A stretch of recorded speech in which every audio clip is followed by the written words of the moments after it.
ગુજરાતમાં મુખ્યમંત્રી ભૂપેન્દ્ર પટેલના માર્ગદર્શન હેઠળ રાજ્યવ્યાપી 24મો શાળા પ્રવેશ ઉત્સવ ઉત્સાહભેર ઉજવાયો હતો। વડાપ્રધાન નરેન્દ્ર મોદીએ પોતાના વતન વડનગરની જે શાળામાંથી અભ્યાસ કર્યો હતો તે બીએન હાઈસ્કૂલથી આ કાર્યક્રમનું પ્રતિકાત્મક નેતૃત્વ કરવામાં આવ્યું હતું। વડનગરમાં મુખ્યમંત્રીએ આંગણવાડીથી લઈને ધોરણ 11 સુધીના 389 વિદ્યાર્થીઓને શાળામાં પ્રવેશ આપ્યો હતો। રાજ્યભરની 38,400 શાળાઓમાં અંદાજે 28,58,000 બાળકોને શિક્ષણ યજ્ઞ અંતર્ગત પ્રવેશ આપવામાં આવશે। બાલવાટિકા ધોરણ 11, ધોરણ 9 અને ધોરણ 11માં ઉંમર અને પાત્રતા મુજબ વિદ્યાર્થીઓને પ્રવેશ આપવામાં આવી રહ્યો છે।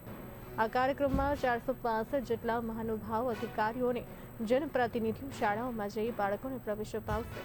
સમગ્ર રાજ્યમાં વાલીઓ, ગ્રામજનો અને શાળા વ્યવસ્થાપન સમિતિની ભાગીદારીથી આ પ્રવેશોત્સવ ઉત્સવરૂપ અને પ્રેરણાદાયક બન્યો હતો।